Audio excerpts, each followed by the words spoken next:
All right, Kelsey, let's talk about the fun stuff. Let's talk about some tax saving strategies that business owners can implement this year. What are some of your favorite tax saving strategies? Yeah, so my top one is to make sure that you are in the correct entity type. So if you are an LLC but really qualified to become an S Corp, this is a question that I get all the time. And we have very specific black and white criteria that we look for. And really, this is going to be the biggest strategy when it comes to tax savings is making sure that you are the right entity type for where your business is at today. I'm going to call out a few criteria. And if this falls under you, talk to your tax preparer about becoming an S Corp. The biggest things that we look out for are if you have net income of at least 50,000, so net income after expenses. So if you pull your profit and loss report from your accounting software and look at that either net income or net operating income line, if the total for the year is at least 50,000, and we like to see this for 2 I consecutive say that's the years. important part. Like not just Yes. 1 year, like make sure that you have the growth for 2 years. That's right. The purpose of this is to make sure that that net income is sustainable for your business. There's a lot of ups and downs in the markets and industries, and we really want to make sure that this income is sustainable for you. A lot of taxpayers may not realize that being an S Corp can actually go against you in some cases. And most of the time, the culprit of that is income that's too low. So that's why we really want to make sure that your business is able to sustain at least $50,000. Another criteria that we look out for is we have to make sure that business expenses are completely separate from personal. So if you're one of those that commingle business and personal expenses, S Corp is not for you at this time. Go ahead and make some action steps to separate all of your personal stuff outside of that business account, and then we can try this again next year. Yeah, that's a big one. Don't say, "Oh, I'll stop commingling when I become an S corp." Like stop commingling, then become an S corp. Because even as an LLC, we did a whole episode on why not to commingle your business and personal expenses. But as an LLC, you still should not be commingling those expenses. You can pierce the corporate veil. Find out more about that podcast episode. But separate now, get the good habits in place first, and then you can become an S corp. That's right. Another criteria that we look for is that you're able to pay yourself regularly. So, as a requirement of an S Corp, it is required that you need to pay yourself a reasonable compensation. And we do have a whole episode regarding reasonable compensation. So, we'll make sure that we leave that link in the show notes. But we want to see that your business can afford to pay yourself on a regular basis now. So if you regularly pay yourself owner's draws, then that is another check in the box that, okay, my business is ready to become an S Corp. And the last thing that we look for is that you do have bookkeeping in place. We have to know for a fact that number one, all of the other criteria is accurate, but number two, that we have solid financials for your S Corp. This is especially true because, like I mentioned, being an S Corp can go against you in some cases, and we have to have accurate numbers throughout the year to either properly plan if this seems like it's going to be the case, or properly tax plan if it's the complete opposite, if we need to do more to take advantage of your S Corp. Yeah, I think bookkeeping is one of the best things that I know that we're we're Slightly obviously biased, but yeah, a little biased, but having that bookkeeping in place, we're not saying that have the bookkeeping in place just for your tax return. Like, yes, you fundamentally have to have your bookkeeping done for your taxes, but we want each and every one of you as business owners to be able to better manage your business throughout the year. And this includes making tax decisions throughout the year. Like it's not a one-time event.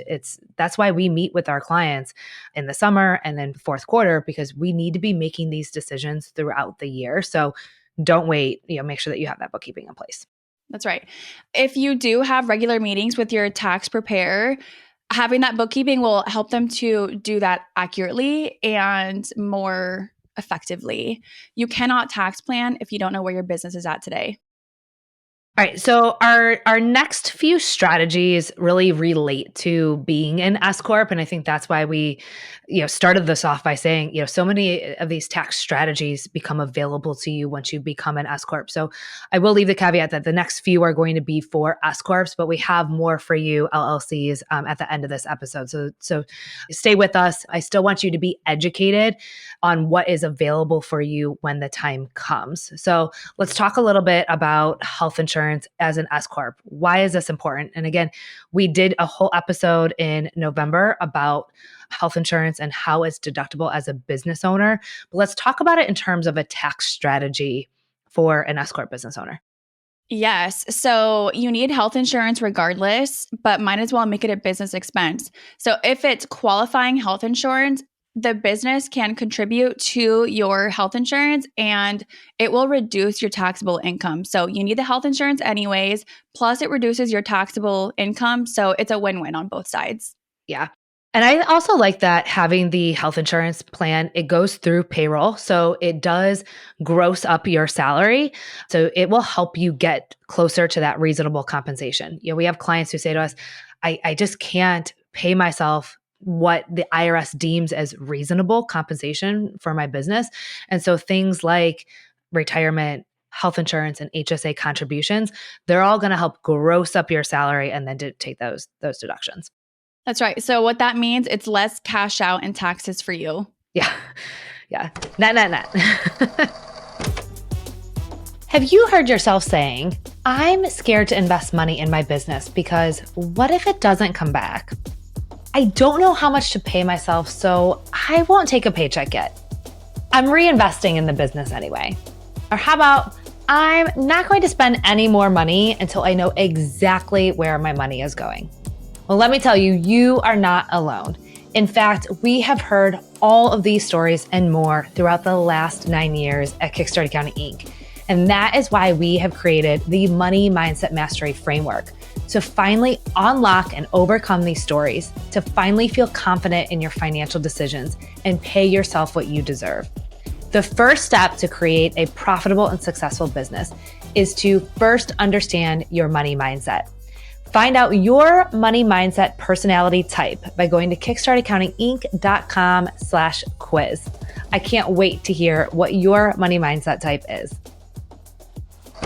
All right, let's talk about HSA plans. So HSA plans are something I love this as a strategy. And this is not just for business owners. I think everyone can take advantage of an HSA plan.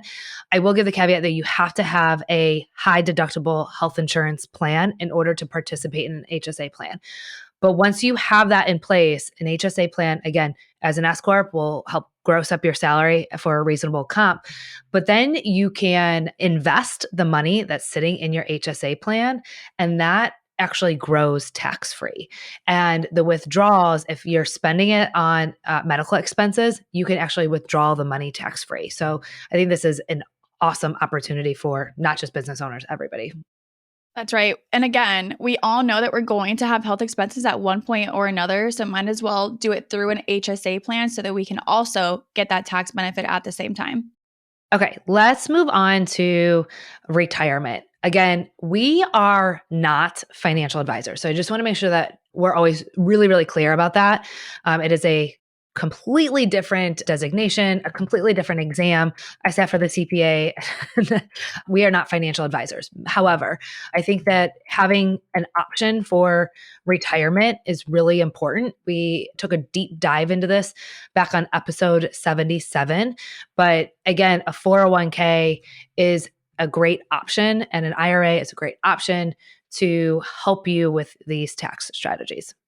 Yes, there's different options for which retirement plans that you can opt in on. But again, you need to save for retirement anyway. Why not have the business contribute to that retirement and in turn also reduce your taxable income? Okay, I think this is the last one for our S-Corps. Let's talk about the accountable plan and why S-Corps need an accountable plan.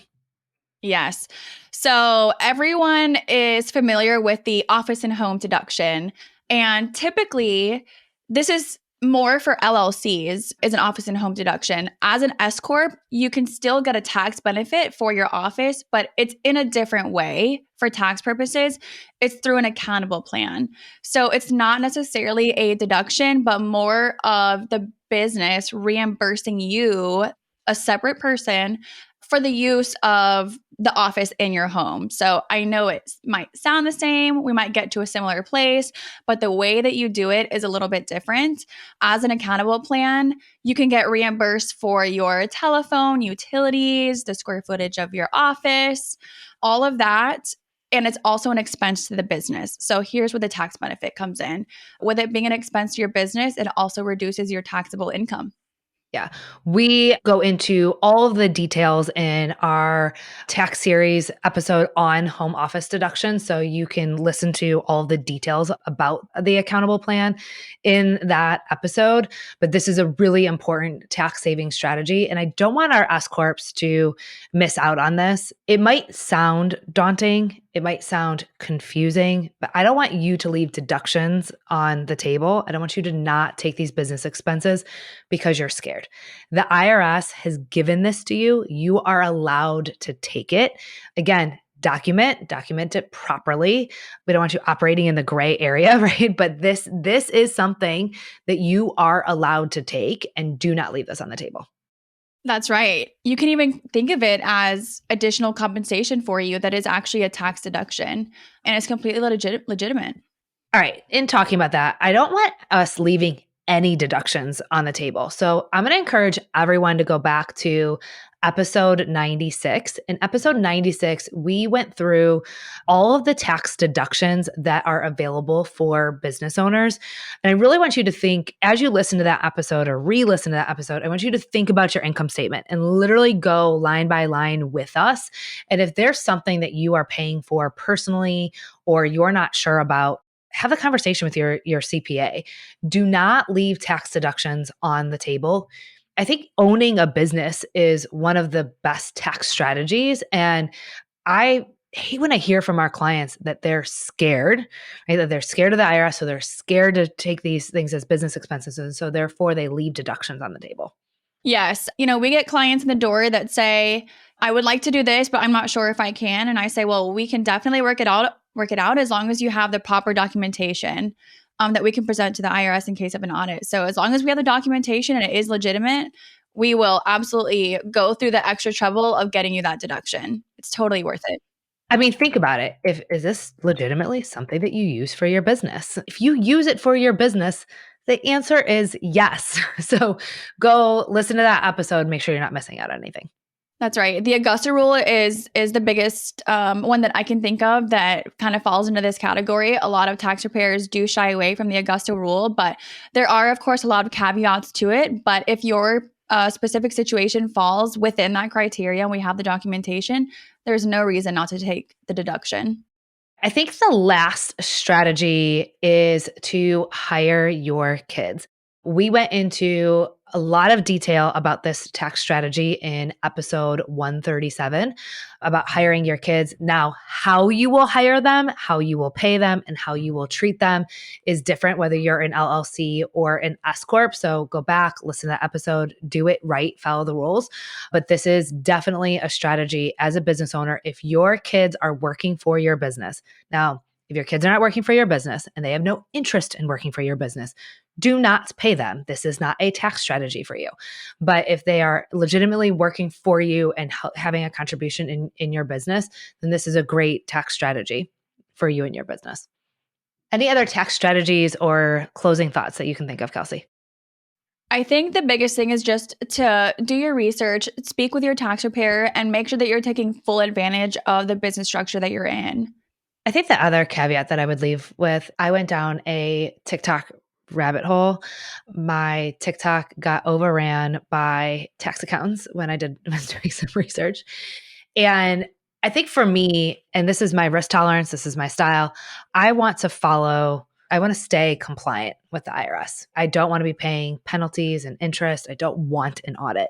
So I want you to be leery of if it feels over the top, It probably is, right? So as you're choosing a CPA that you want to work with, as you're researching, as you're getting information for your strategies, I just want you to look at the business that you are choosing your strategies from and tread cautiously. There's a lot out there.